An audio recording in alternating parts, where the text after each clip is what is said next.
Olá pessoal, bem-vindos à aula de gestão de pessoas. O processo de aplicar pessoas trata dos processos de alocar e posicionar as pessoas em suas atividades e tem como objetivo principal mostrar como as pessoas serão recepcionadas, escolhidas, introduzidas e iniciadas na organização.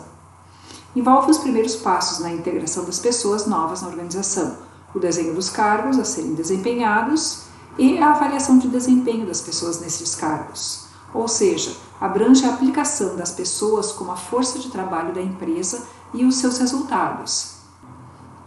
A socialização organizacional pode ser entendida como a maneira como a organização irá receber os seus novos funcionários e os integrar à sua cultura, ao seu contexto e ao seu sistema, para que assim eles possam comportar-se de maneira adequada às expectativas da organização. Ou seja, orientar as pessoas é fundamental, pois elas precisam saber para onde conduzir as suas atividades e os seus esforços, para saber onde a organização quer chegar e poder ajustar-se a esses objetivos. Assim, essa integração de pessoas pode ser realizada por meio de um programa formal de orientação que pode ser realizado em forma de um treinamento intensivo e direcionado aos recém-admitidos da organização.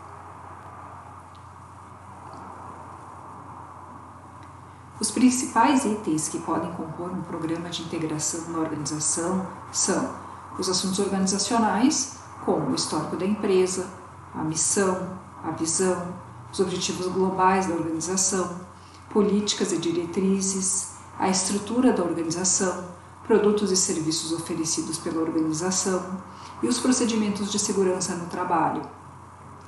Também existem os aspectos referentes aos direitos, como horários de descanso, dias de pagamento e de adiantamento salariais, afastamentos previstos em lei, benefícios oferecidos pelas organizações, os deveres, como a jornada de trabalho e registro de frequências, uso de uniforme e de documentos de identificação, regras e procedimentos internos, o relacionamento, como a apresentação aos superiores e a apresentação aos colegas de trabalho. Os deveres do novo participante, que englobam as responsabilidades básicas do novo funcionário, a visão geral do cargo, tarefas, objetivos do cargo e as metas e resultados a serem alcançados. Os principais benefícios da integração são a redução da ansiedade, na medida que diminuirá o receio de falhar das pessoas, uma maior efetividade no entendimento das normas e procedimentos existentes, levando a uma diminuição do tempo da adaptação das pessoas na organização, a melhoria do nível de participação dos colaboradores em projetos, sugestões e ideias, uma redução do índice de acidente de trabalho, uma maior produtividade em menor tempo e a redução no turnover da organização.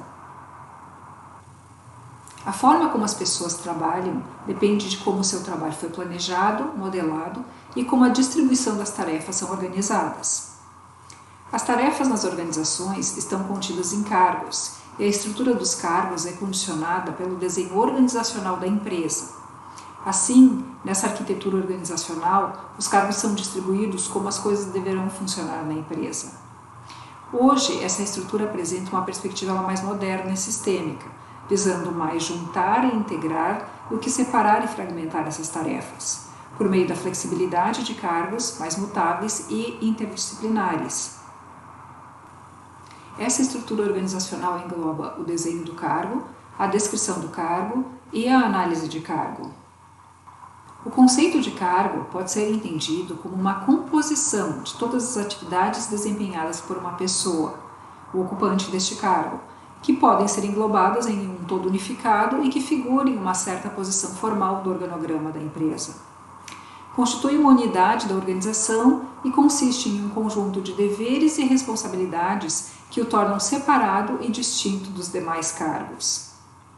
A posição do cargo no organograma define o seu nível hierárquico, ou seja, sob o prisma horizontal, cada cargo está emparelhado com outros do mesmo nível, recebendo titulagem equivalente, como diretor, chefe, gerente. Sob o prisma vertical, cada cargo está incluído em algum departamento, divisão ou área da empresa e apresentam terminais de comunicação superior que definem a sua subordinação e inferior, que definem os seus subordinados. Desenhar um cargo significa definir 4 condições básicas. Qual é o conteúdo do cargo, que engloba o conjunto de tarefas ou atribuições que o ocupante deve desempenhar. Quais são os métodos e processos de trabalho, como essas tarefas ou atribuições devem ser desempenhadas. Quem é o seu superior imediato, ou seja, quem o ocupante do cargo deve se reportar. E quem são os seus subordinados ou pessoas que dele dependem para trabalhar, quem o ocupante do cargo deve supervisionar ou dirigir.